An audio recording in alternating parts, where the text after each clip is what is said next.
this for Sierra being here and standing. Oh, yeah. And uplifting our singing the Lord. That's right. That's right, Sierra. See there? You were a blessing tonight. Yeah. All right. Sierra's our shining star. That's right. She's our shining star. And She's a grade A student in college. that's right. Hey, that's where you got. Hey, she's one of our missionaries to the northern part of North Carolina. The northeast part of North Carolina. That's right. Okay, ready? Y'all ready? We're gonna. Everybody's got your paper, right? I hope so. Now I'm not going to keep you long. I always say that. Y'all go, yeah. Tell us another one. Okay. Next week we'll preach online. Okay, here we go. Hey, I brought my tape measure so we can see how long. That's right. I'm glad you did. We're still talking about the attributes of God. Now the attributes of God we've been seeing up to this point was all manifested. Y'all, if y'all taking notes, y'all write this down. All the stuff up to now was manifested by God, through God. Okay? Tonight we're going to talk about God's attributes manifested by God through us. Why? There's a big difference.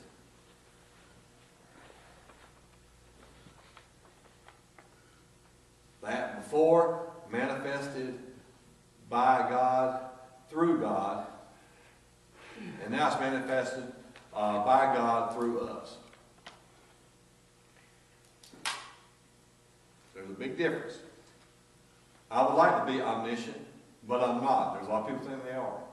You ever think anybody knows everything? Oh, yeah. They think they're omniscient. You ever see anybody that wants to be everywhere at all times? They think they're omnipotent. It's impossible. Mm-hmm. Okay? So, the other stuff. Now here we go. Ready? People want to know who God is and what He does and why He does the things He does. To answer these questions, we must understand without faith it's impossible to please God, because anyone who comes to Him must believe that He exists and that He rewards those that earnestly seek Him. You've got to believe He's there. If you don't believe He's there, we're wasting our time. And again, I've heard people say, I'm an atheist. I worked with two guys that claimed they were atheists. And one guy I worked with at Procter & Gamble for years, and when I quit to go into full-time ministry, he came up to me and he said, I just want you to know something. I said, what? He said, for years I was an atheist. He said, but working with you and watching you, and watching the struggles, and watching how God got you out of it, and watching how you carried yourself, he said, I do believe there's a God now. And then there was a guy in Benson. I was only around him for 4 years, although I still know him and I still talk to him. But he told me years ago, and he told me again last year when I stopped by to see him, I was doing a funeral for one of the people there. He told me, he said, I was an atheist. He said, but you got me, the Lord used you to show me that He's real.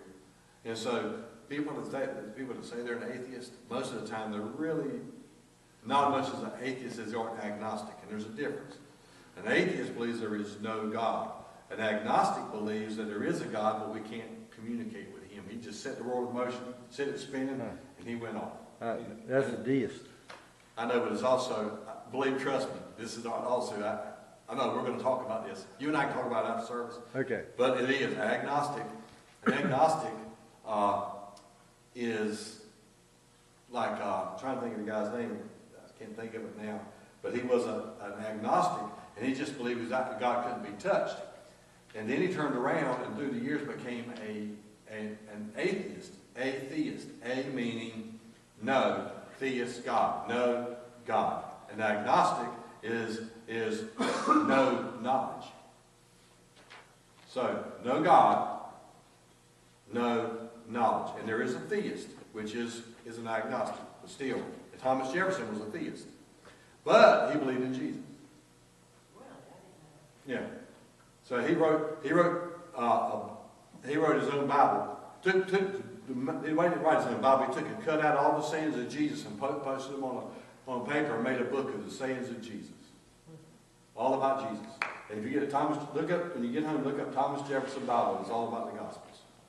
I have no idea. Okay. So he was a theist.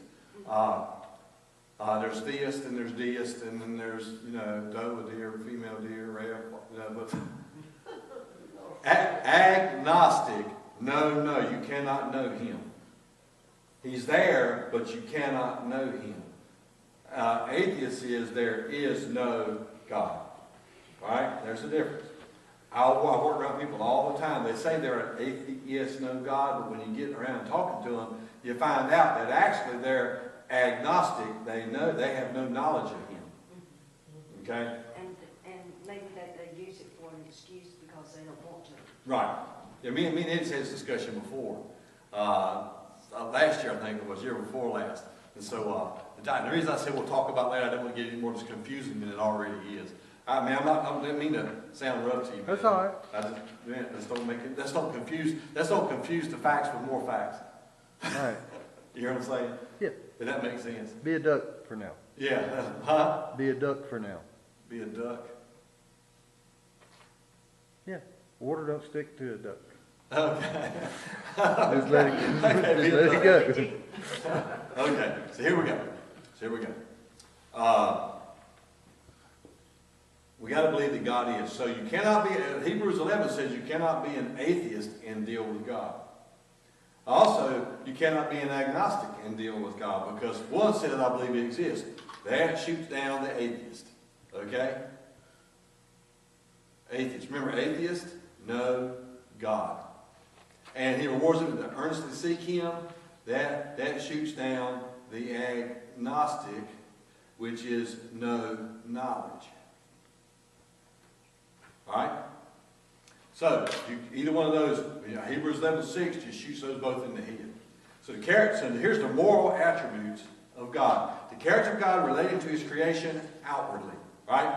Becoming Christ-like. God wants us all to become Christ-like. He doesn't want you to be like me. He doesn't want me to be like you. He wants us all to be like Christ. Paul said, follow me as I follow Christ. You don't follow me as me, follow me as I follow Christ. So, becoming Christ-like, you do not take on his natural attributes or his inward characteristics. You cannot become infinite.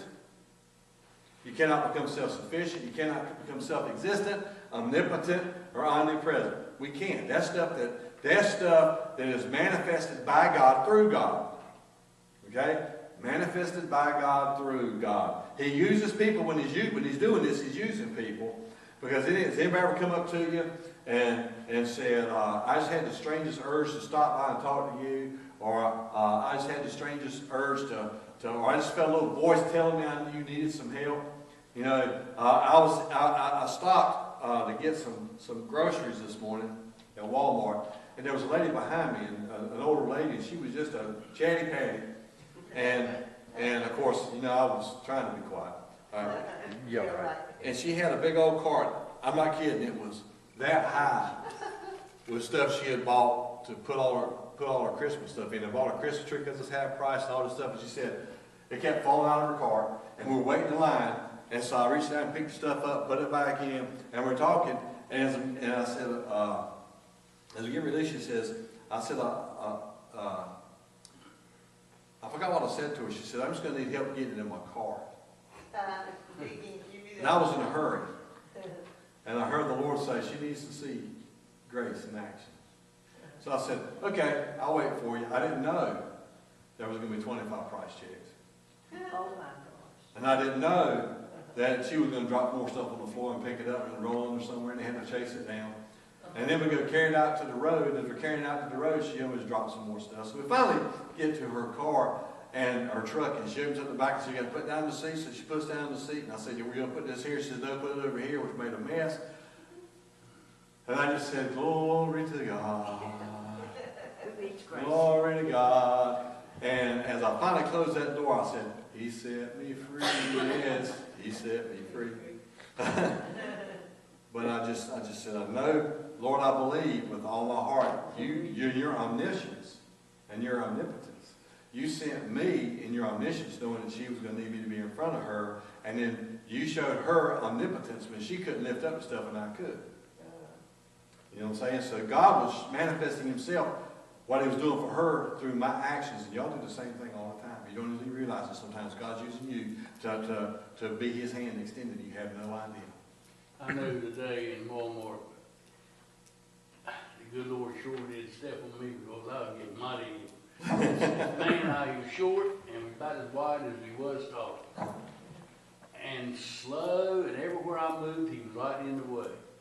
So I started to try to ease by him and moved and stepped on my foot.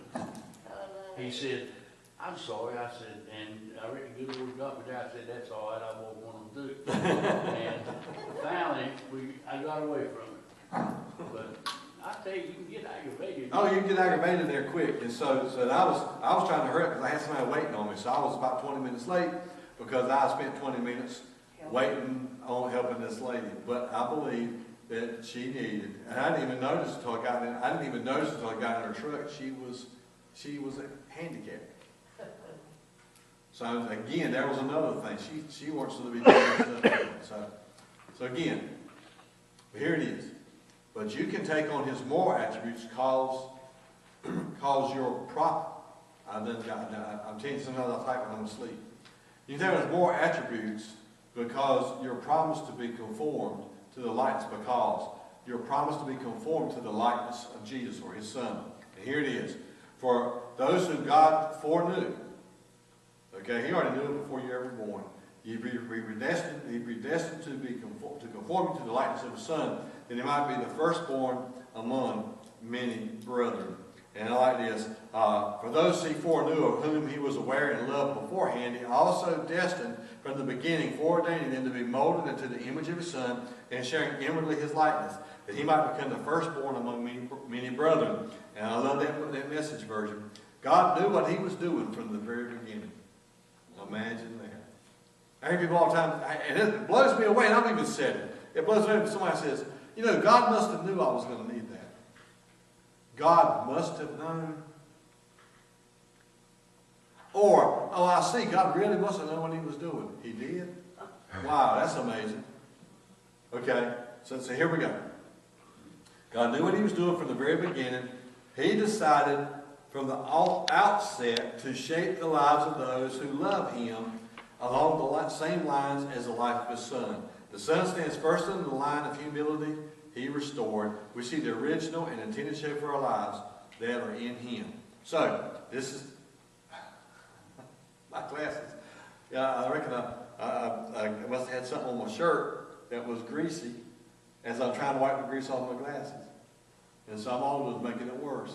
Okay. All right. Now, so here's half of them. When we get the other half next week. This is, now look, before you, just remember this, before you do anything, right down beside it, it is impossible to manifest these in our own power. It's impossible. You can't. It's impossible. Not if you're going to do it the God way. Now, you maybe can do your version, but to do God's version, you're going to have to step back and let God help you. All right, ready? So here it goes. Holy. He's holy. Now, the word holy means pure. Set apart from and to. We're set apart from sin, and we're set apart to him. Okay? Holy doesn't mean that you're not wearing earrings and you're not wearing makeup and you got hair down to here and your sleeves are down to there.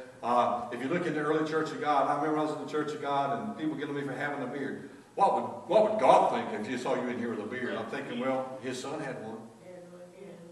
And then have long hair and said all of that. But if you really think about it, if you look back in the early Church of God when it first started, those were mountain men. They were mountain men. And mountain men had big old beards and long hair. So what is the deal? Well, once they got, what happened was, once the Spirit started moving, they started legislating holiness to keep God moving. And so, well, if God moves, we're going to do this to make him move more, and do this and this. And they got to a point where they wouldn't even let guys wear neckties. One preacher even was quoted as saying, I'd rather have a rattlesnake around my neck than a necktie. Because it was sinful. Oh, you know, that's not holy. Okay?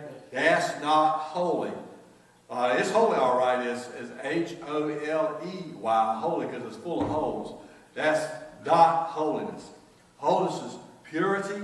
You're set apart from sin, and you're set from sin to serve him. Meaning, you're not doing one or the other. You got to be from one or the other, either for me or against me. Okay? Now, just as he called you holy, so be holy in all that you do. Now again, but the one who called you is holy, you yourselves should be holy in all your conduct and manner of living. For it is written, you shall be holy, for I am holy.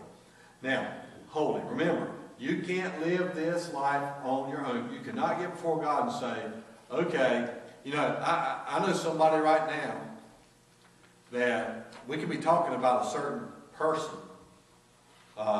in our family, way on back somewhere, this person. And they'll be talking about everybody else needs to follow these rules, and they need to keep themselves together, and this. And then you talk about that person, they go, what about that person? They go, oh, that's just, we'll just say John, for instance, okay?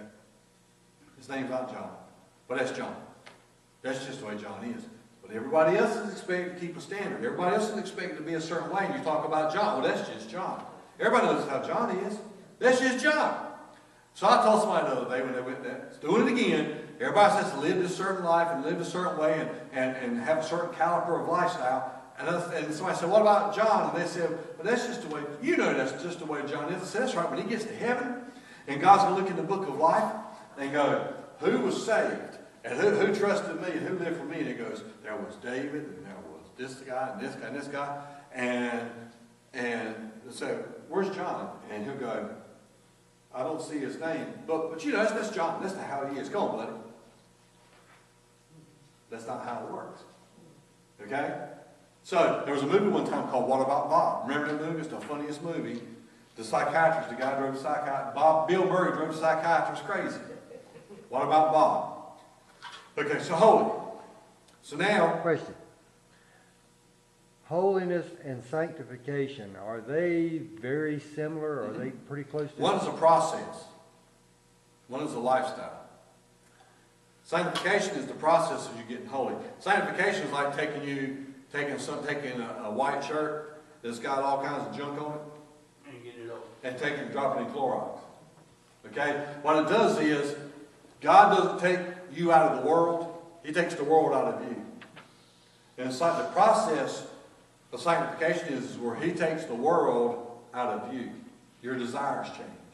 The way you see things change. That's sanctification, the process.